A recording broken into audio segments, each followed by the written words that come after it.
Why is the India-China border standoff escalating?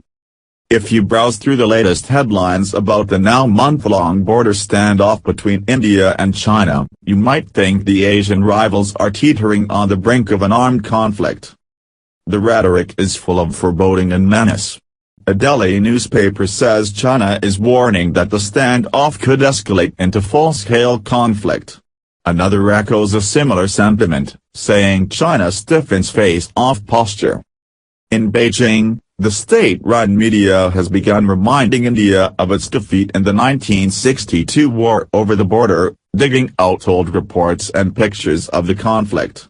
The Global Times has been particularly bellicose, first accusing India of undermining Bhutan's sovereignty by interfering in the road project, and then declaring that if India stirs up conflicts in several spots, it must face the consequences of all-out confrontation with China.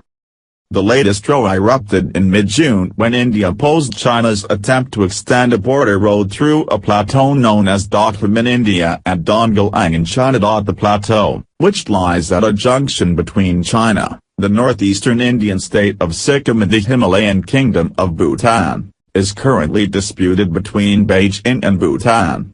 India supports Bhutan's claim over it. India is concerned that if the road is completed, it will give China greater access to India's strategically vulnerable Chicken's Neck, a 20 kilometers, 12-mile, wide corridor that links the 7 northeastern states to the Indian mainland. And since this standoff began, each side has reinforced its troops and called on the other to back down. There is a dreadful sense of déjà vu about the way the standoff appears to be escalating. This is not the first time the two neighbors who share a rocky relationship have faced off on the ill-defined border, where minor incursions by troops have been common. The region saw armed clashes between China and India in 1967, and a prolonged standoff and build-up of troops along the border in Arunachal Pradesh in 1986–87. Delhi believes that Beijing is testing India's commitment to Bhutan in the latest standoff, writes analyst Ajay Shukla. China has always been galled by this close relationship, which has withstood sustained Chinese pressure to divide it, he says. This time China has upped the ante against India. Foreign Ministry spokesman Lu Kang told reporters in Beijing on Tuesday that Indian forces should leave the area to avoid an escalation of the situation. Not a bluff. Indian analysts believe China's warnings cannot be ignored.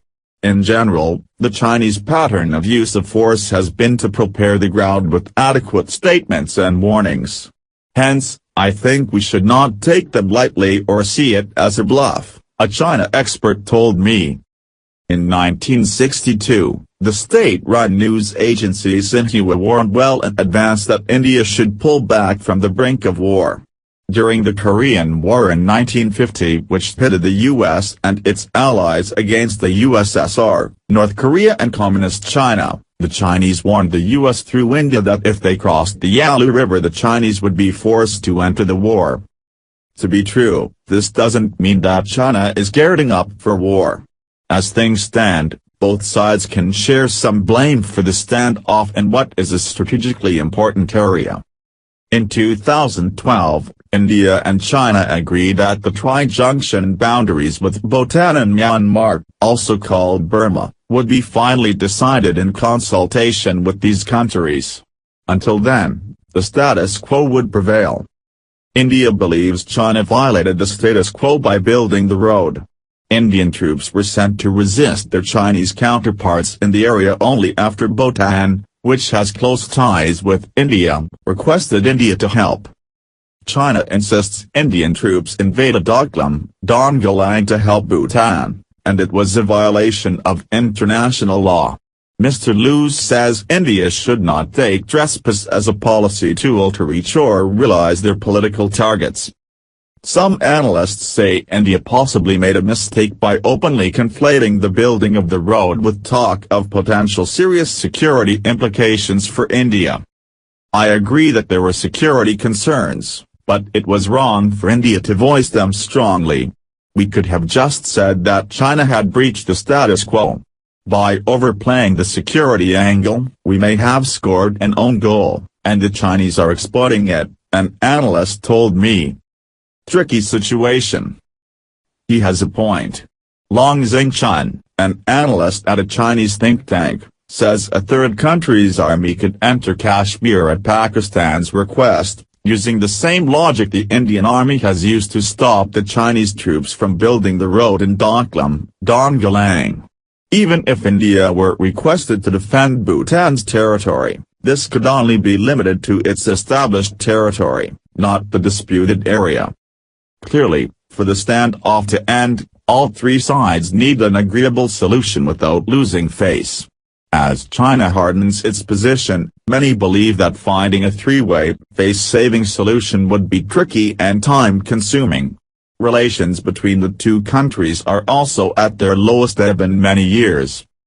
Both sides possibly passed up an opportunity to resolve the crisis earlier this month when a potential meeting between President Xi Jinping and Prime Minister Narendra Modi on the sidelines of the G20 summit in Hamburg did not happen. India said a meeting with Mr. Xi had never been on Mr. Modi's agenda, and China's foreign ministry had said the atmosphere was not right for a meeting. There's another window of opportunity coming up. India's influential national security advisor Ajit Doval is to visit Beijing for a meeting of BRICS nations later this month. Mr. Doval, who is also the special representative for the India-China border, is likely to meet his Chinese counterpart Yang Jiechi. Both sides have made it a prestige issue. But diplomacy is all about keeping things going in difficult circumstances, a former diplomat told me. Despite the deteriorating relationship, a war is unlikely to break out. I don't think either side wants an armed conflict. Nobody is interested in a war.